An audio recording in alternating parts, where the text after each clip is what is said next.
ማይጸን ውስጥ ተጸንሶ መቆየት ሲገን 9 ወር በማይጸኗ ተጸነሰ ይላል። ስንት ወር? 9 ወር። 9 ወር ብቻ ነው የቆየው። ግን ስንት 9 ወር ከስንት ቀን ነው? ከ5 ቀን። 5 ቀኗን ምን ያደረጋት ማለት ነው? ተዋት ማለት ነው። ተዋትና ተጸንሰ በከርሳ ተሳታውራ በማይጸኗ 9 ወር ተጸነሰ አለ። አሁን ቢተርፍ ትቶ በሚለው ሕግ ማለት ነው 5ቷን ቀን ተዋት። እንደገና ሰሎሞን በእናት የሆድ ውስጥ 10 ወር ተጸነስኳል። ይሄ ደግሞ ቢወልድ ሞልቶ ይባላል። መቼም ሰው 10 ወር አይጸነስም። ስንት ወር ነው የሚጸነሰው? 9 ወር ከ5 ቀን። 9 ወር ከ5 ቀን ከሆነ 5 ቀን ከወሩ ትርፍ ቃላት አለና 9 ወር ሳይል ስንት ወር ነው አነበበው? 10 ወር ብሎ አነበበው ማለት ነው። ይሄ ምን ይባላል? ቢወልድ ምን ብሎ ሞልቶ 25 ቀናትን ሞልቶ 10 ወር ብሎ አነበበው ማለት ነው። ቢተርፍ ትቶ ማለት 5 ቀን ትቶ 9 ወር ብሎ ኤፍሬም ሶርያዊ አነበበው ማለት ነው። ታዲያ ይሄ በቤተ ክርስቲያን ቋንቋ ነው። ቀለል የሚለው በእናንተ በተማራችሁት ሕግ ስለሆነ በሱ ላስረዳችሁ። ዴሲማል የሚባል የቁጥር ሕግ አለ አይደል? የቁጥር ሕግ ይህ ምንድነው ሕጉ ካላችሁት ማጠጋጋት ነው፣ ማቀራረብ አይደል? የዴሲማል የቁጥር ሲስተም ወይም ደግሞ በቀላል ቋንቋ ትንሹን ቁጥር ወደ ትልቁ መውሰድ ነው። ስለዚህ የዴሲማል ሕግ እዚህ ላይ መጠቀም ያስፈልጋል። ለምሳሌ 3.6 ስንት ተብሎ ይነበባል? ስንት ተብሎ ይነበባል? አቤት 4 አይደል? አሁን 3.6 4 ተብሎ የተነበበ ምን ተብሎ ማለት ነው? የጎደለው ተሞልቶ አይደል? ነጥብ 4 ተሞልታ። እሺ እንደገና በተቃራኒ 3.4 ስንት ተብሎ ይነበባል? 3 ተብሎ ይነበባል። ይሄ ደግሞ የተረፈው ምን ተብሎ ማለት ነው? ታትቶ ማለት ነው። ይሄ እኮ ነው የዴሲማል ሕግ ከትርጓሜ ነው የተወሰደ። ልክ በዚህ ሕግ መሰረት ታኅሳስ ላይ የምንጾማቸው ቀኖች ስንት ናቸው? ስንት ናቸው? ታኅሳስ ላይ የምንጾመው 20 ዛሬ ማለት ነው። ዛሬ ስንት ነው? 28 አይደል? 28 ቀናት ታኅሳስ ላይ እንጾማለን። ህዳር ላይ ስንት ቀኖች ነው የምንጾመው? 15 ልክ አይደላችሁ? አያችሁ? ስንት አባቶቼ የነገሩ ስንት 16 ነው። 15ኛው እኮ ትጾማለች አይደል? ከ15 እስከ 30 ስንት ነው የሚሆነው? 16 ነው የሚሆነው። ስለዚህ አሁን ምን እላችሁ ፈልጌ ነው ከ28 ቁጥርና ከ16 ቁጥር የቱ ነው ትልቅ? 28። ስለዚህ የትኛው ይጠጋጋ? እሺ አሁን ያጠጋጉት የትኛው ነው የሚጠጋጋ? ትንሹ ቁጥር አይደል? ትንሹ ቁጥር የትኛው ወር ላይ ነው ያለው? ህዳር ላይ። አሁን ህዳር ወደ ታኅሳስ ስናጠጋቀው የስንተኛው ወር ጾም ማለት ነው? የ4ኛው ወር ጾም። በዚህ ስሌት ነው እንጂ ተትቶ እንዳይመስላችሁ ማለት ነው። አሁን ግን ጽፎላችኋል። የ4ኛው ወር ጾም ማለት አንዱ ይህ ነው። ሁለተኛ እዚሁ ቀጥሎ የ5ኛው ወር ጾም ይላል። 5ኛው ወር ማለት ነው ጥር ነው። ጥር ላይ ጾም አለ። የማን ጾም? ጋር ጥር 10 ጊዜ ምንድን ነው? የጋር ጾም ጋር ነው። ጥር 10 ጊዜ አንዲት ቀን ስለሆነች መጽሐፍ አይተው በእግዚአብሔር ዘንድ ሺው ቀን እንደ ስንት ቀን ነው? እንደ አንድ ቀን። አንዱ ቀን ደግሞ እንደ ስንት ነው? እንደ ሺህ ቀን። ይህች አንዲት ቀን ናት ብሎ አይተው መጽሐፍ ቆጥሯታል። የቆጠራት መጽሐፍ ቅዱስ የተናገረው ማን ነው? እግዚአብሔር ነው። ዘካርያስ ጸሐፊ ነው፣ መዝጋቢ ነው፣ ተናጋሪ እግዚአብሔር ነው። እኔና እናንተ ደግሞ ተግባሪዎች ነው። ሰምተን ምን ተገብረው ማለት ነው። መልካም። እዚሁ ተያይዞ የ7ኛው ወር ጾም ይላል። ይሄ ርዕሳችን ነው። ርዕሳችን ስንተኛ ወር ነው ያለው? 7ኛ። የ7ኛው ወር ጾም። ይህ ጾም ደግሞ የማን ጾም ነው? የማን ጾም ነው? አብይ ጾም ወይም ደግሞ የማን ጾም? የጌታ ጾም። አብይ ጾም የጌታ ጾም እንለዋለን። ይህ በመጽሐፍ ቅዱስ በብሉይ ኪዳን የ7ኛው ወር ጾም ተብሎ በአምላካችን ተነግሯል። በአዲስ ኪዳን ደግሞ ራሱ እንደጾመው ወንጌላዊ ማቴዎስ ምን አድርጎልናል? ማቴዎስ 4 ላይ መዝግቦታል ማለት ነው። ታዲያ ጥናት ስናጠና በብሉይ በትንቢት የተነገረለት በአዲስ ራሱ ሰው ሆኖ አምላካችን ምን ያደረገው ጾም ነው? የጾመው ጾም ነው። ግን ከጾሞቹ ሁሉ ተለይቶ አብይ ጾም ተብሏል። ታላቁ ጾም ለምን ታላቅ ተባለ ተብሎ ቢጠና ብዙ ምክንያቶች አሉት። 3 ምክንያቶች ልንገራችሁ። የመጀመሪያው ታላቅ ጾም የተባለበት ምክንያት ታላቁ እግዚአብሔር የጾመው ጾም ስለሆነ። አብይ እግዚአብሔር ታላቅ ነው አይደል? ምን ነው መጽሐፍ ውስጥ የሚለው ታላቁ እግዚአብሔር የጾመው ተብሏል። አብይ ጾም ተብሏል። አልካ ሁለተኛ ታላላቅ ኃጢአት የሚያሰራው ዲያብሎስ በቀጥታ ድል የተነሳበት ጾም ስለሆነ አብይ ጾም ተብሏል። መቼም በቀጥታ ድል የተነሳበት ጾም አብይ ጾም አይደለ? ለዚህ ማን ትመስክር?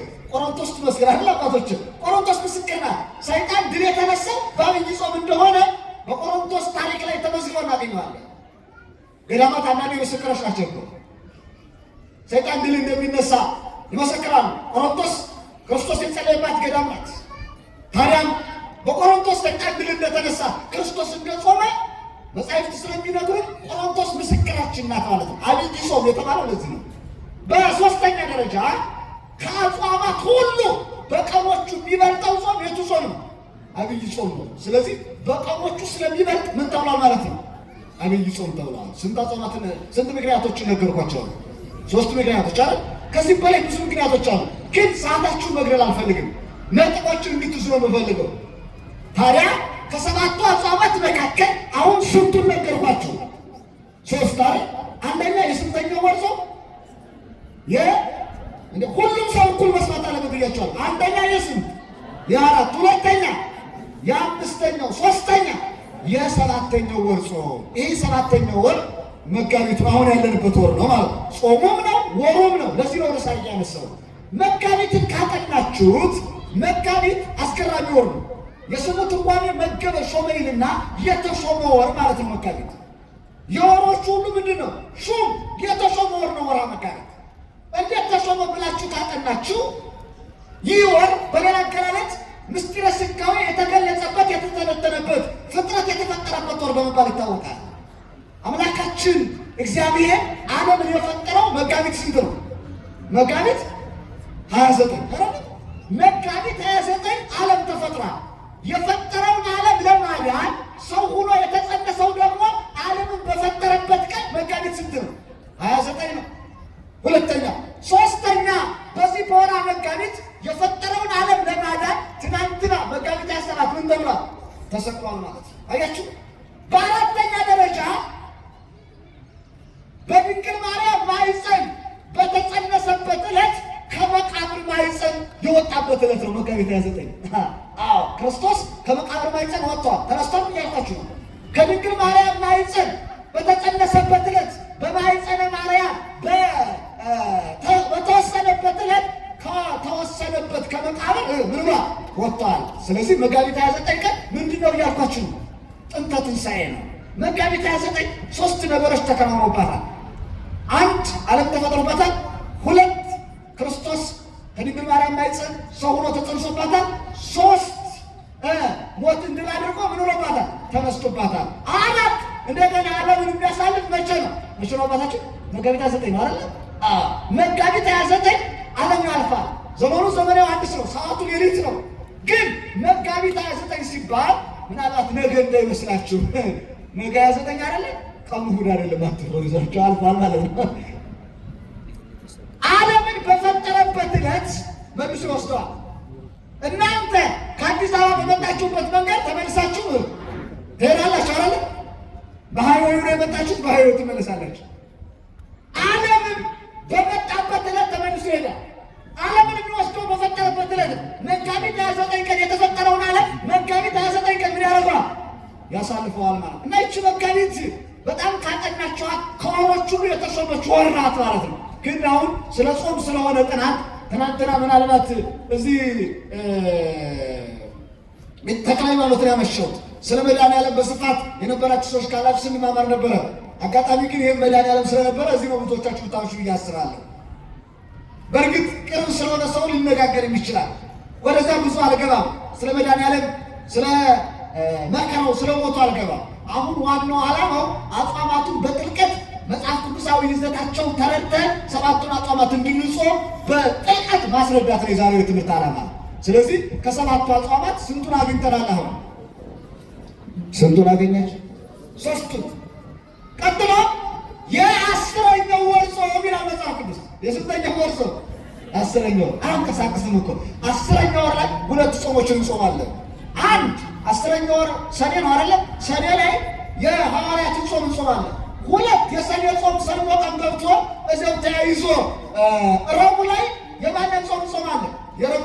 ጾመ ድነትን ማለት ነው። ሰኔ ላይ ሁለት ጾሞች ነው የምንጾም፣ ጾመ ሐዋርያትንና ጾመ ድነትን እንጾማለን ማለት ነው። አሁን እነኚህ አምስቱ አጽዋማት በአንድ ምዕራፍ ቁጥር ተመዝግበዋል።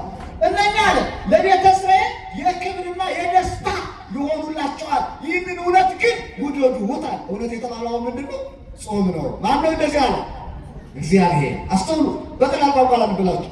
የሰራዊት ጌታ እግዚአብሔር እንዲህ አለ። ምን አለ? የአራተኛው ወር ጾም፣ የአምስተኛው ወር ጾም፣ የሰባተኛው ወር ጾም፣ የአስረኛው ወር ጾም ለቤተ እስራኤል የክብርና የደስታ ይሆኑላቸዋል። ይህንን ግን ምን በሉታል? ውደዱታል። አይታችኋል? አሁን በቀጥታ እግዚአብሔር አምላካችን በአንድ ምዕራፍ ላይ አምስቱ አጽዋማትን ነግሮናል ማለት ነው። ከሰባቱ አምስቱ በአንድ ሙሉ ምዕራፍ ላይ ነው የምናገኛቸው። እኔና እናንተ ግን የሰኔንና የታኅሳስን ጾም ለእነማን እንሰጣቸዋለን? የማን ጾም ነው የምንለው? የቄስ ጾም። መጽሐፍ ቅዱስ ይላል እንደዚያ። እነማን ነው እንደዚህ ያሉት? ይኸው በቅደም ተከተል በአንድ ምዕራፍ ቁጥር ተመዝግበዋል። ነፍስ ያለው ቄስ ብቻ ነው። ሁሉም ሰው ምን ያደርገው ይገባል? ሊጾመው ይገባል። ዶሮን ሲያጣሉላት በመጫኛ ጣሏት ሆነና ነገሩ ለመብላት ስንፈልግ የቄስ ጾም ነው፣ ቄሶቹ ይጹሙ እኛ እንብላ፣ እንደዚያ የሚነገራለን። ልናስተውል ይገባል። ስለዚህ እነዚህ አምስቱ አጽዋማት በአንድ ምዕራፍ ላይ ተመዝግበዋል ማለት ነው። ቀጥሎ የነነዌ ጾም ስናጠና መጽሐፍ ቅዱስ ውስጥ አለ አይደል? ቁጥራቸውን ነው ያሳያቸዋል። ጾመ ነነዌ መጽሐፍ ቅዱስ ውስጥ ተመዝግቦ እናገኛለን። የዮናስ ትንቢት 4 ምዕራፎች ላይ አሉ። ምዕራፍ 1፣ 2፣ 3፣ 4 በዮናስ በአራቱ ምዕራፎች ላይ ጥናት ስታደርጉ ስለ ነነዌ ጾም ዮናስ ሰብኮልናል። እዚህ ላይ ነጥብ ለማንሳት የነነዌ ሰዎች በዮናስ ስብከት አምነው እንደጾሙ መጻሕፍት ይነግሩናል። የሚደንቀው ግን ዮናስ የነነዌ ሰዎችን እንዲጾሙ ያስተማራቸው እሱ ቀድሞ 3 ቀን ከጾሙ በኋላ። አሁን ቤተክርስቲያን የተቸገረችው ስጋ እየበላ ጾሙ የሚለው አስተማሪ ነው። እየሰረቀ አትስረቁ የሚለው፣ እየዘሞተ አትዘሙቱ የሚለው ሲበዛ የቤተ ክርስቲያን ልድኗ እየወረደ መጣ። ይሄ ከባድ ማይጾም ጾሙ ብሎ የሚሰብክ ማያምን ስለ ሃይማኖት የሚያስተምር ከዝሙት ያራቀ ስለ ዝሙት የሚያስተምር ይሄ ከባድ። ሰው የሚኖረውን ነው ማስተማር ያለበት። ከህይወት ያስፈልጋል። ስለዚህ ዮናስ የነነዌ ሰዎችን 3 ቀን ጾሙ ከማለቱ በፊት እሱ ቀድሞ ስንት ቀን ጾሟል? 3 ቀን ጾሟል። በየት ወር ውስጥ ነው የጾመ? በአሰብ ወር ውስጥ ነው አይደል? አዎ፣ በአሰብ ወር ውስጥ ዮናስ እንደጾመ የዮናስን መጽሐፍ ስናነብ እናገኘዋለን። እንደጾመ ስላችሁ አልበላም አሰብ ወር ውስጥ ማለት። ከዚያም ቀጥታ ከአሰብ አፍ እንደወጣ የነነዌ ሰዎችን እንዲጾሙ ያስተማራቸው። የነነዌ ሰዎችም ታሪኩን እንደምታውቁት የዮናስን ትምህርት ሰምተው ጾመዋል።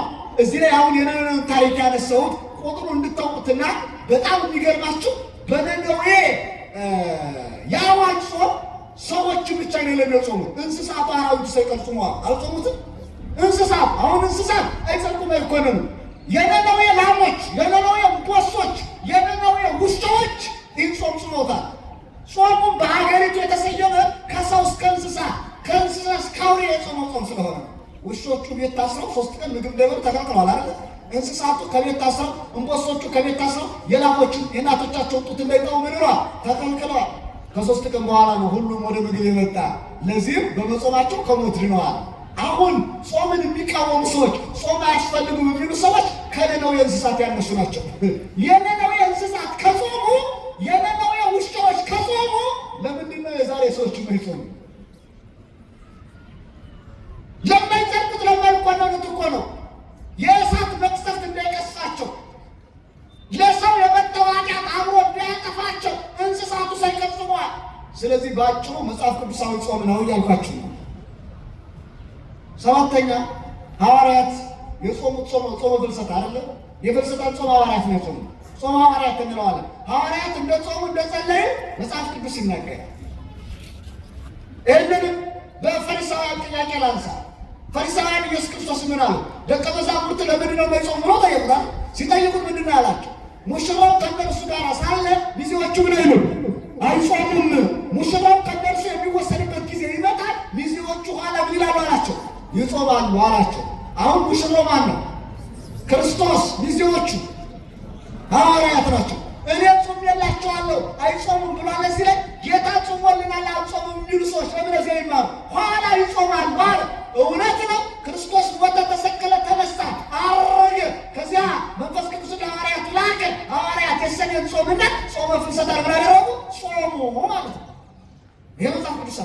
በግልጽ ቋንቋ ደግሞ ሐዋርያት ጾሙ ጸለዩ የሚል የሐዋርያት ሥራ ምዕራፍ 13 ቁጥር 3 ላይ ተመዝግቦላቸዋል። የሐዋርያት ሥራ ምዕራፍ 13 ቁጥር 3 ላይ ሐዋርያት ጾሙ ጸለዩ ይላል። እየተግባባ ነው ክርስቲያኖች? የሰማችሁ? ምናልባት ቁጥሩን ላሳያችሁ ብዬ ነው። ከሰባቱ አጽዋማት አንጻር አጽዋማቱ በሙሉ መጽሐፍ ቅዱሳዊ ናቸው። አሁን የኢትዮጵያ ኦርቶዶክስ ተዋሕዶ ቤተክርስቲያን ሰባቱን አጽዋማት ጾሙ ስትል ልብ ወለድ አይደለም፣ መጽሐፍ ቅዱስ ማስረጃ ያለው ነው ማለት ነው። አሁን መጽሐፍ ቅዱስን እንቀበላለሁ አምናለሁ የሚል ሰባተኛው ወር ጾም ነው ካለ ምን ማድረግ አለበት? አምስተኛው ወር ላይ ጾም አለ ካለ ያንን ጾም ምን ማድረግ አለበት? መጾም አለበት። አስረኛው ወር ላይ ጾም ነው ካለ ምን ማድረግ አለበት? ካልጾመ የመጽሐፍ ቅዱስ ነጋዴ መጽሐፍ ቅዱስን በእጁ ይዞ የሚዋሽ እንጂ ክርስቲያን አይደለም ማለት ነው። ይህ ሐቁ ነው። ስለዚህ የኢትዮጵያ ኦርቶዶክስ ተዋሕዶ ቤተክርስቲያን እነኚህ ሰባቱን አጽዋማት በመጽሐፍ ቅዱስ ለይታ ታስጾማለች። ወደ ፍትሐ ነገሥት ስንመጣ ሁሉም ጾሞች እንዴት መጾም እንዳለባቸው አንቀጽ 15 አንቀጸ ጾም ላይ ተመዝግቦ እናገኘዋለን ማለት ነው። እንግዲህ ኦርቶዶክሳውያን እነኚህ አጽዋማቱ ሰባት መሆናቸው ለምንድን ነው የሚል ጥያቄ ማንሳት ያስፈልጋል። ጾም የተሰራው ለሰው ነው፣ ለእንስሳ ለአራዊት ለአዕዋፋት አይደለም አይደል? እንስሳት አራዊት አዕዋፋት ስለማይጾሙ ማለት ስለማይጸድቁ ስለማይኮነኑ ጾሙ አልጾሙ ያው ነው። መላእክትም ስለማይበሉ ጾም አይነገርላቸው። ጾም የሚያስፈልገው ለነማን ብቻ? ለሰው ልጆች ብቻ። ሰዎች ደግሞ ስንት ባህሪያት አሏቸው? ሰው ከስንት ነገር ነው የተፈጠረው? ከሰባት ነው አይደል? ከሰባት ምናልባት ነፍስን በመምህራኑ 3 ከዊን አላት ብለው ወደ ኩነታት ወስዱታል። ዞሮ ዞሮ ግን ኩነተ ባህሪ ብለን ምን ተረጉመዋለን? ከሰባት ባህሪያት የተፈጠሩ ናቸው የሰው ልጆች። ቀመር የሚባለው ነገር ማጥንታችሁ ከሆነ ከቤተ ክርስቲያን የተወሰደ። ስለ ቀመር ታውቃላችሁ? ቀመር ማለት በዘመኑ ፎርሙላ ወይም ደግሞ ሲምቦል ማለት ነው። ምን ማለት ነው አልኳችሁ? ፎርሙላ ወይም ሲምቦል። ሲምቦል ፎርሙላ በእኛ ቀመር የሚባለው ነው ሲምቦልና ፎርሙላ ያሉት። ታዲያ ሰው ከሰባት ነገሮች ተዋህዶ የተፈጠረ ነው። ከሰባት ነገሮች ተቀምሮ የተፈጠረ ነው የሰው ልጅ። እንዴት ተቀመረ ብላችሁ ካጠናችሁ ምን አሳያችሁ? ስጋን ለማግኘት 4 ነገሮችን እናዋሃዳለን፣ እንቀመራለን አይደል? 4 ነገሮችን ለምሳሌ ምን ነፋስ ፕላስ እሳት ፕላስ ውሃ ፕላስ እኩል ይሆን አፈር እኩል ይሆናል ነገሩ ይስማቱ። ይሄ ዩኒቨርሲቲ አካባቢ እኮ ነው ያላችሁ። እኩል ይሆናል ምን ሰው አትበሉ፣ ሰው አይደለም። እኩል ይሆናል ስጋ። አሁን የምንበላው ስጋ ስንት ነገሮች አሉት? 4 ነገሮች። የኛ የሚንቀሳቀሰው ስጋ ምን ስንት ነገሮች አሉት? ስጋችን 4 ነገሮች አሉት። ከ4 ነገሮች ተዋህዶ ተዋቅሮ የተሰራ ነው ስጋ። ይህንን ቤተክርስቲያን ቀመር ስትለው ዓለም ደግሞ ምን ይለዋል? ፎርሙላ ወይም ደግሞ ሲምቦል ይለዋል ማለት ነው። ለምሳሌ የውሃን ብቻ ፎርሙላ ወይም ሲምቦል ብናጠና የውሃ ፎርሙላ ታውቁታላችሁ። 2 ኦክሲጅን እና 1 ኦክሲጅን አይደል? 2 ኦክሲጅን 1 ሃይድሮጅን አይደል? H2 ኤች ማለት ሃይድሮጅን ነው። 2 ኦክሲጅን 2 ኦክሲጅን 1 ሃይድሮጅን። አሁን አንድ ሃይድሮጅን እና 1 ኦክሲጅን ውሃ ሊሆን አይችልም። የግዴታ ኦክሲጅኖች ምን መሆን አለባቸው? 2 አይደል? ሃይድሮጅኑ ምን መሆን አለበት? 1። እነዚህ 3ቱ ነገሮች ምንን ሰጥተውናል? ተዋህደው ምንን ሰጡን? ውሃን ሰጡን። ስጋው ለማለት እያንዳንዱ የነፋስ ቢጠና እነዚያ የእሳትም የተለየ ነገር አለ። ግን ከቀመር ላይ የተሰራ ቀመር እሳትን፣ ነፋስን፣ ውሃ፣ መሬትን አንድ ላይ አድርገን ስጋ ነው ማለት። ነፍስን ደግሞ ለማግኘት 3 ነገሮችን ማዋሃድ ይጠበቅብናል። ለምሳሌ ነባቢነት ሲዋሃድ፣ ነባዊነት ሲዋሃድ፣ ሕያውነት እኩል ይሆናል ነፍስ አይደለ? እሺ ይኸው ከፎርሙላ ላይ ፎርሙላ ስንሰራ ሰውን ለማግኘት ምንና ምን ማዋሃድ አለብን? ስጋ ሲዋሃድ ነፍስ እኩል የሆነ ሰው እንደዚህ ነው። አሁን ይሄ ቀመር ነው ማለት ነው። በቤተክርስቲያናችን ቀመር ይባላል። በዓለሙ ፎርሙላ የምትሉት ወይም ደግሞ ሌላ ስያሜ መስጠት ትችላላችሁ። ታዲያ 7 ነገር ላለው የሰው ልጅ ስንት አጽዋማት ተሰሩለት ማለት ነው? 7 አጽዋማት። ዝም ብሎ አይደለም አጽዋማቱ 7 የሆኑ በባህሪው ልክ ነው። ዕፀ በለስን በልቶ 7ቱ ባህሪያቱን ያረከሰው ሰው ከ7ቱ አጽዋማት ጾሞ 7ቱ ባህሪያቱ ምን እንዲያደርግ ነው? እንዲቀድስ ነው። አጽዋማቱ 7 ይሆን ዝም ብሎ አይደለም። እንደውም ደግሞ እንድንማር በነገራችን ላይ አስተውላችሁ ከሆነ ቀን መቁጠሪያ ለሰው ነው። እንስሳት፣ አራዊት፣ አዕዋፋት ቀን አይቆጥሩም። ይቆጥራሉ ግን ለመላእክትም ቀንና ሌሊት አይነገርላቸውም።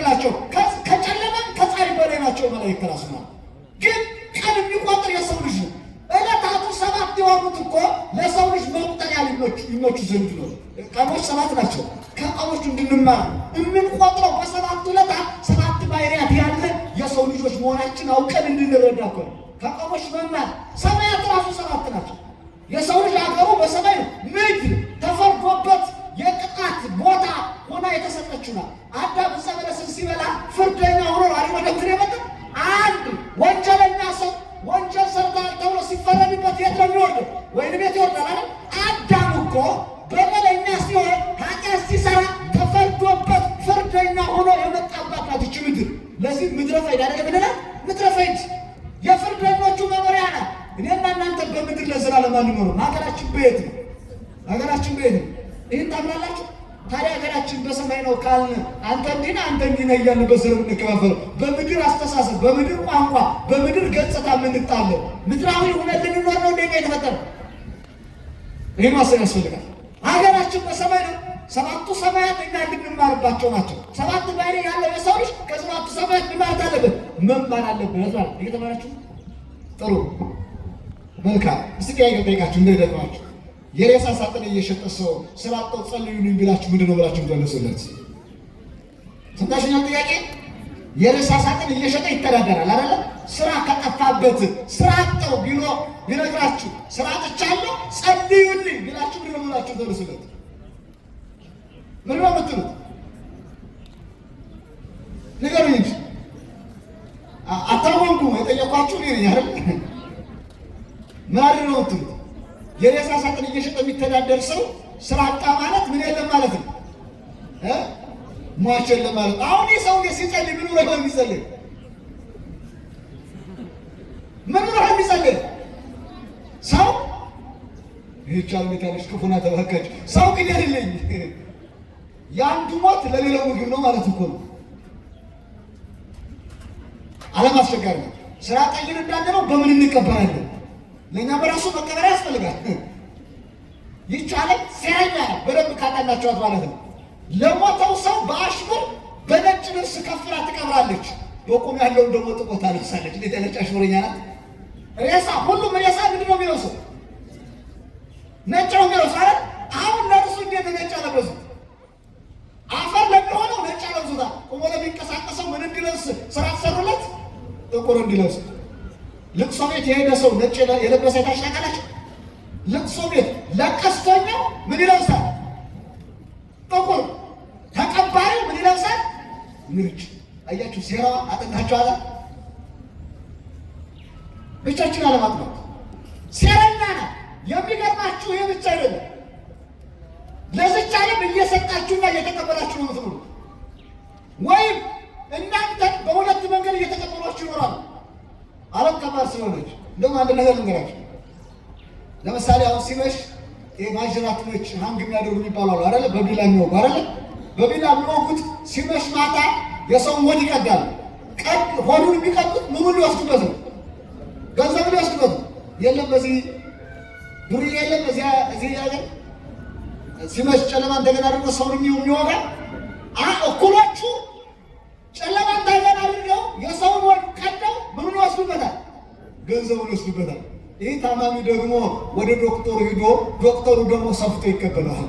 አንዱ ቀዱ ይወስድበታል፣ አንዱ ሰፍቶ ይቀበለዋል። ቀዳጅና ሰጅናት እያልኳቸው ነው። ይቻላል ግን ልባሙንን በደንብ ከተመለከትናት ካጠናናት አሽሙረኛ ናት። ብልህ ሰው ነው በዚች ዓለም በቆይታው ላይ በቅድስና የሚኖረው። እያሳሳቀች ገና የምትከትላት ለሬሳ ነጭ ያለበሰች ለቆመ ጥቁር ያለበሰች እኮ ናት። ከታማሚ ብር የምትቀበላት ይቻላል። ደሙ እየተንጠበጠበ መጀመሪያ ክፍል ይባል አቤት ይቻል ከባድ ይባላል። ደሙ እየተንጠበጠበ አላያችሁ? ምን ተይዛ እየተጨነቀች መጀመሪያ ይሄን ያህል ሽብር አስብ ይሏታል። ምን አለ ቀድሞ ቢያድኗት ቢረዷት እና ዓለም ከባድ ናት እያልኳችሁ። አሁን ወደ ነገር ያልመለሳችሁ ሰባቱ አጽዋማት ለምን ሰባት ሆኑ ቢባሉ ለምን ሰባት ሆኑ? ሰባት ባህሪያት ባላቸው ለሰው ልጆች ስለተሰሩ ነው። ይሄን ካልኳችሁ ለምኑ ለምንድን ነው የምንጾመው የሚለውን ጥያቄ ናት። ብዙ ጊዜ ጾሞ እንላለን። ለምንድን ነው የምንጾመው? ምን ልናገኝ ነው? ምን እንጠቀም ብሎ ማዘጋጅ ያስፈልጋል። እስቲ 7 ምክንያቶችን ላንሳ። አንድ ሰው የሚጾመው 7 ነገሮችን ለማግኘት ነው። ከዛም በላይ ብዙ ናቸው። ለዛሬ ነው 7 አድርጌ የከፈልኳቸው። የመጀመሪያው አንድ ሰው የሚጾመው ለምንድን ነው ካላችሁ በገነት ለመኖር ነው። በየት ለመኖር? በገነት ለመኖር። ገነት የጾመኞች መኖሪያ ናት። ምንጭ ማስረጃ። አዳም በለስን ሲበላ ከየት ወጣ? ከገነት ወጣ። በለስ ማለት የጾም ምልክት ናት። የሕግ የሥርዓት ምልክት ናት። አዳምን እግዚአብሔር አትብላ አለው። ከበላ ከየት ትወጣለህ? ከገነት ትወጣለህ። አዳም እየጾመ ሳለ ሔዋን እየጾመ ሳሉ በየት ነበር ይኖረ ነበር? በገነት። አትብሎ የተባሉትን ሲበሉ ግን ከየት ወጡ? ከገነት ወጡ። ለምንድን ነው 7 አጽዋማት የምንጾመው ካል በየት ለመኖር ነው? በገነት ለመኖር። በቃ ይሄ እውነት ነው አይደል? ሀቅ እኮ ነው። ወደድንም ጠላንም ጾምን ሽሮ የሚበላ ሰው በገነት አይኖርም። ይህንን ሀቁን ቅጭን እነግራቸዋለሁ። ከማን እንማር? ከአዳም። አዳም በለስን ባይበላ ኑሮ ከገነት ያወጣ ነበር። ሲበላ ነው የወጣ። አንዱ ነው። እኔና እናንተም በገነት ለመኖር ምን ያስፈልጋል? መጾም ያስፈልገናል። መብል ከገነት ስላስወጣ ጾም ደግሞ ወደ የት ያስገባል? ወደ ገነት ያስገባል። ይሄን እውነቱ ነው። ሰውን ከገነት ያስወጣው መብሉ ነው። ሆዱ ነው ያስወጣው። ሆዱ ከገነት ስላስወጣው ሆዱን ትቶ ደግሞ ወደ የት መውጣት አለበት? ወደ ገነት መውጣት። አንዱ ነው። ሁለተኛ ለምንድን ነው የምንጾመው ብላችሁ ካሰባችሁ ላለመሞት ነው። ላለመሞት ነው የምንጾመው። የዘላለም ሞት ላለመሞት እንጾማለን። ዘፍጥረት ምዕራፍ 2 ቁጥር 17 ላይ ምን ይላል? በለስን አትብላ፣ ከበላ ምን ትሆናለህ? ትሞታለህ። በቃ ኢትብላ እንትቆ በለስ በላይ ከሞተ ትሞት። በለስን አትብላ፣ ከበላ ግን ምን ትሆናለህ ነው የሚለው? ትሞታለህ። አዳም በለስን ሳይበላ 7 ዓመት አካባቢ ነው አይደል? 7 ዓመት ከ3 ወር አካባቢ በለስን ሳይበላ በሕይወት በገነት ኖሯል። በለስን ሲበላ ግን አንድ ከገነት ወጣ፣ ሁለት ሞት ተከተለ ማለት ነው። የሚሞሉ ሰዎች ጾምን የሚሽሩ ሰዎች ምን ይሆናሉ? ይሞታሉ። ይህም አንድ ከአዳም እንማር። ሁለት በመጾማቸው ከሞት የዳኑ ቅድም የነገርኳቸው የነነዌ ሰዎች ነረሳ። የነነዌ ሰዎች 3 ቀን በመጾማቸው ከምን ድነዋል? ከሞት ድነዋል። ይህ ሀቅ ነው። ጋድ ምንም ጥናት ትርጉም የሚያስፈልገው ቀጥታ ሀቅ የተጻፈ። እንደገናስ የእነ አስቴር የእነ መርዶክዮስን ታሪክ እናውቃለን። አስቴርና መርዶክዮስ በመጾማቸው ከምን ድነዋል? ከሞት ድነዋል አይደል? ሐማ ለመርዶክዮስ መስቀያ አዘጋጅቶ ነበረ። መርዶክዮስ 3 ቀን ጾሞ ከመሰቀል ጋር ለሐማ ማለት ለመርዶክዮስ ባዘጋጀው መስቀያ ግን በላተኛው ሐማ ምን ሆነበት? ተሰቀለበት። ታዲያ ለምን ረሳችሁት? ለምንድን ነው የምንጾመው የሚል ጥያቄ ካለ እንዳንሞት ነው ማለት። ላለመሞት እንጾማለን። ይህ ጋር የወጣው ሀቅ ነው። መልካም። ለስንት ነገሮች እንጾማለን ያልኳችሁ ለዛሬ የመጀመሪያው በገነት እንዴ እኩል ነገር በየት ለመኖር ደስ ይላል። ሁለተኛው በየት ለመኖር? በገነት። ሁለተኛው ላለመሞት አይደለ? መልካም። ሶስተኛው ከእግዚአብሔር ጋር ለመነጋገር ነው የምንጾመው። ይህንንም በቀላል ቋንቋ ነው ማስረዳችሁ። ቀለል አድርጌ ነው የምገልጽላችሁ።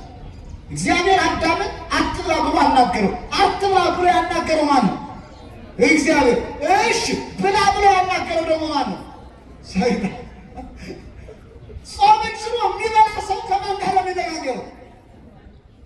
ሰይጣን ምንጊዜም በጾም ሰዓት ምግብ ይዞ ነው የሚቀርብ። ቆሮንቶስ ላይ እንኳን አዳምን በገነት በምግብ ያስወጣው ሰይጣን ቆሮንቶስ ላይ ክርስቶስን በምግብ ለማስወጣት ድንጋዩን ዳቦ አድርገን እንብላ ብሎታል አይደለ?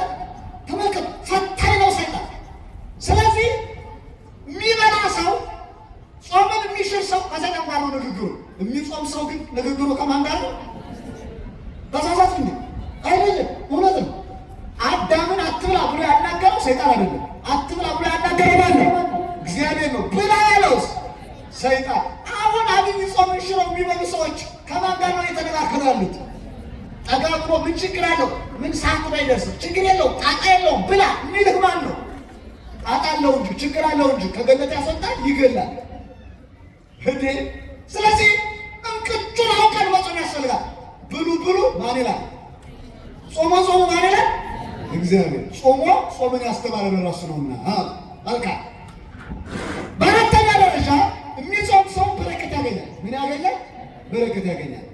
አዳም ጾሞ በበረከት ይኖር ነበር። ሲበላ ነው ሰላምን በረከት የሚያጣው። በቀጥታ ግን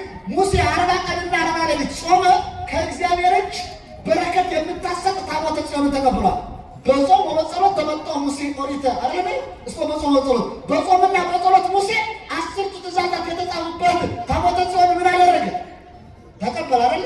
ታዲያ ታቦተ ጽዮን ደግሞ የምድራችን ምንድን ናት? በረከት መሆኗን አቢዳራ ብንጠይቀው የአቢዳራ ቤት የተባረከ በማን ነው? በታቦተ ጽዮን። በቀጥታ እንዲህ ነው እኮ የሚለው ወጾመ ሙሴ 40 መዓልተ ወ40 ሌሊተ ወተናብሎ ምስለ እግዚአብሔር ይልና ሙሴ 40 ቀንና 40 ሌሊት ጾሞ ከእግዚአብሔር ጋር ተነጋገረ። ወተወፈ ጽላተ ምድር እግዚአብሔር ከእግዚአብሔር እጅ ጽላትን ተቀበለ ይላል። ጽላት ደግሞ ምንድነው? የምድራችን በረከት። ኢትዮጵያ የምትባረከው በጽላት ታቦታት የሚወጡ እኮ ለመባረክ ነው፣ እንድንባረክበት ነው። ስለዚህ ታቦተ ጽዮን የምድራችን በረከት ሙሴ ከእግዚአብሔር እጅ የተቀበለው በጾም በጸሎት ነው ይላል ቅዱስ ያሬድ። በጾም በጸሎት ተመጠው ሙሴ ኦሪት ወይም 10 ቃላት 10ቱ ትእዛዛት የተጻፉባት ታቦተ ጽዮን ሙሴ ከእግዚአብሔር እጅ በጾም በጸሎት ተቀበለ። ታቦተ ጽዮን ደግሞ ምንድን ናት ካላችሁ የምድራችን በረከት የምታሰጠና እግዚአብሔር የሚገለጥባት ናት እያልኳቸው። ይሄ አራተኛው። አምስተኛ አዲስ ኪዳን ልግባ። ለምንድን ነው የምንጾመው ካላችሁ ብፁዕ ለመሆን ነው። ለምን እንጾማለን? ብፁዕ ለመሆን። ሰው የሚጾመው ብፅዕናን ለማግኘት ነው። አሁን አባቶቻችን እና አቡነ ተክለ ሃይማኖት እና አቡነ ገብረ መንፈስ ቅዱስ እና አቡነ አረጋዊ ብፁዓን አባቶቻችን እንላቸዋለን። መጀመሪያ ብፅዕናን ያገኙት በጾምና በምንድን ነው? በጸሎት ነው። የጻድቃን ሕይወታቸው የጾምና የጸሎት ሕይወት ነው። ብፅዕናን የሚያገኙት ለዚያ ነው። ስለዚህ ጾም ብፁዕ እንደሚያደርግ ጌታችን ሰውን ብፁዕ የሚያደርጉ ነገሮችን ሲሰረስር አስቀምጧል። ማቴዎስ 5 ስታነቡት ስለ ጽድቅ የሚራቡ ምኖች ናቸው ይላል፣ ብፁዓን ናቸው። ስለ ጽድቅ የሚራቡት ደግሞ ጾመኞች ናቸው። ነጠላው መጽሐፍ ቅዱስ ስታዩት ጽድቅን የሚራቡ ይላል። ትርጉሙ ግዙ ግን በደንብ ስታዩት ብፁዓን እለ ይርህቡ ወይጸሙ በእንተ ጽድቅ፣ ስለ ጽድቅ የሚራቡ የሚጠሙ ብፁዓን ናቸው ነው። በእንተ ጽድቅ ማለት ስለ ጽድቅ ነው። ስለ ጽድቅ የሚራቡ የሚጠሙ ምኖች ናቸው? ብፁዓን ናቸው ይላል። ኋላ ይጠግባሉ ይረካሉና ይለናል። ስለዚህ አሁን ስለ ጽድቅ መራብ ምን ማለት ነው? መጾም ነው። የሚራቡት የሚጾሙ ሰዎች ናቸው። የሚጾሙት ደግሞ ስለ ጽድቅ ነው አይደለ? አንድ ሰው ተረዋል ካል አልበላም ነው አይደለ? ካልበላ ደግሞ ስለ ጽድቅ እየጾመ ከሆነ ብፁዕ ይሆናል። በእርግጥ እዚህ ላይ ስለ ውበት የሚራቡትን አይደለም፣ ስለ ውበት የሚራቡ እህቶቻችን አሉ አይደለ? ለቅርጽ ለሸፒ ብለው ጠዋት እየበሉ ማታ ጾም የሚያድሩ የለ? ትላልቅ ከተሞች ስታዩ ጾም አዳሪዎች አሉ። ጠዋት በርሌዎች፣ ማታ ግን ጾም የሚያድሩ ለቅርጻቸው ብሎ ማለት ነው። እነኛን አይደለም። አንዳንዶቹ ደግሞ የራብ አድማ አድርገው ደግሞ የሚራቡ አሉ። እነሱንም አይደለም። ብፁዕ የሚሆኑት ስለምን የሚራቡት ነው? ስለ ጽድቅ ብቻ የሚራቡት ነው። ሰው በጾም ምክንያት ብፁዕ ይሆናል፣ ብፅዕናን ያገኛል። እንደ አባቶቻችን ማለት ነው። ይሄ ስንተኛ ነው? አምስተኛ። እሺ፣ ስድስተኛ ሰይጣንን ለማራቅ ምን ያስፈልጋል? መጾም ያስፈልጋል። የማርቆስ ወንጌል ምዕራፍ 9 ቁጥር 29 ላይ ምን ተብሎ ተጽፏል? ወዝንቱ ዘመድ ይወጽ ዘንበለ በጾም ወጸሎት። ይህ የለመደው ሰይጣን በጾም በጸሎት ካልሆነ ምን አይልም ነው የሚለው? አይወጣም። ሰይጣንን ለማስወጣት ምን ያስፈልጋል? መጾም መጸለይ ያስፈልጋል። ጾም ጸሎት የሚያስፈልገው ሰይጣንን ለማስወጣት ነው። ያለ ጾም ያለ ጸሎት ሰይጣንን ማስወጣት አይቻልም ነው የሚለው ጌታ። ሐዋርያቱ ነው የጠየቁት። ሐዋርያቱ ሳይጾሙ ሰይጣን እናውጣለን ብለው ሞክረው ነበረ። ስለ ጾም እየተማሩ ነበር። ማስወጣት አቃታቸው። ከዚያ በአንድ ልጅ ላይ የነበረውን ሰይጣን ኢየሱስ ክርስቶስ ገሰጸና አስወጣው። ሐዋርያት ጠየቁት፣ ባይነምንት ምን ስናውጾቶ ለዚህ ይህን ሰይጣን እኛ ማስወጣት ያቃተን ለምንድን ነው ሲሉት፣ ይህ ሰይጣን የሚወጣው በጾም በጸሎት ነው አላቸው። በጾም በጸሎት ካልሆነ ይህ ሰይጣን አይወጣም ማለት። አሁን ቤተክርስቲያናችን አባቶቻችን በጾም በጸሎት በመስቀል ሰይጣንን ያወጡታል አይደል? በዘመናችን ያሉ ደግሞ ሰይጣንን የሚያወጡት በምንድን ነው? በእርግጫ አይደል? እንደ አርሰናል ኳስ ሰውን በእርግጫ እየጠለዙ ሰይጣን እናወጣለን ይላሉ። ሰይጣን በእርግጫ ሊወጣ ይችላል። አላያችሁ? የነፍሰ ጡር ሆድ ላይ ቁመው ሰይጣን እናወጣለን ብለው ነፍሰ ጡር ሆድ ሲረግጡ እንዴት ቀልድ ነው ባካችሁ! ሰይጣን እኮ ቁስ አይደለም፣ ረቂቅ መንፈስ እኮ ነው። ረቂቁ ሰይጣን በረቀቀ ጾምና ጸሎት ነው የሚወጣው እንጂ በዱላ በእርግጫ በቦክስ ሊወጣ ይችላል? አልተመለከታችሁም? እንደዚህ በቦክስ ሰይጣንን የማውጣት ቀኑ ሰይሞለታ ሰይጣንን የማውጣት ቀን በጣም ያሳፍራል። ይሄ ወንጌል የሚለው ሰይጣንን ለማስወጣት ምንድን ነው የሚለው? መጾም መጸለይ። አንዳንዶቹማ ደግሞ መንፈስ ቅዱስን ተቀብለዋል ይሉና መሬት ላይ ሰው ያንከባልላል። መንፈስ ቅዱስ ያደረበት ሰው መሬት ላይ ይንከባልላል። ከየት ተገኘ? በኤልሳቤጥ ላይ መንፈስ ቅዱስ ሲያድርባት መሬት ላይ ነው የተንከባለለች ወይስ በቤታችን ያመሰገነችው? እመቤታችን ነው ማመስገን የጀመረችው። መንፈስ ቅዱስ ያደረበት ሰው መሬት ላይ አይወድቅም። መሬት ላይ የሚወድቀው ምን የያዘው ሰው ነው? ሰይጣን የያዘው ሰው ነው። ማምላክ እውነቴን ነው የምላችሁ። እግዚአብሔር ያደረበት ሰው ፈጽሞ አይወድቅም። መንፈስ ቅዱስ እግዚአብሔር ነው አይደል? እግዚአብሔር የወደቁትን ሊያነሳ አይደለ ቀራንዮ ላይ የወደቀው ተንተንኩሎ ዲሞ እግዚአብሔር አንሳን ለመውደቅ ተከበቀው ማን ያነሳኛል?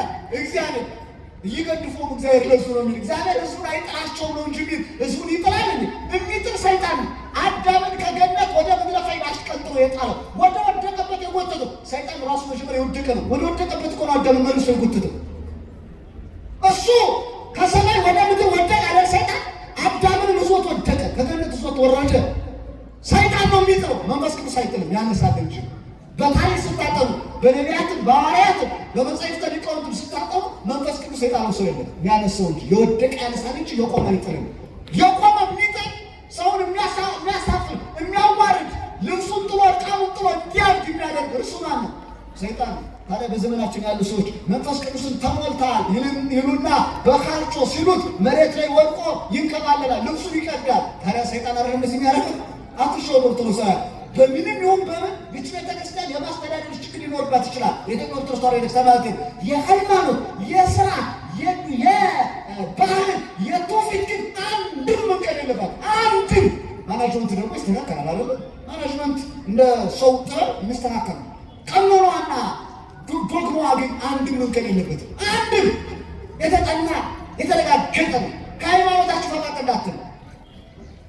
ምናልባት የአስተዳደር ችግር ተመልክታችሁ አይ ቤተክርስቲያን ልክ አይደለችም ብላችሁ እንዳትርጓ። ቤተክርስቲያን እነኛ ሰዎች ሲቀያየሩ የምትስተካከለው ቤተክርስቲያን ዋናው ማየት ያለብን ሃይማኖቱን፣ ዋናው ስርዓቷን ነው መመልከት ያለ፣ ሌላውማ ይሄዳል ይመጣል።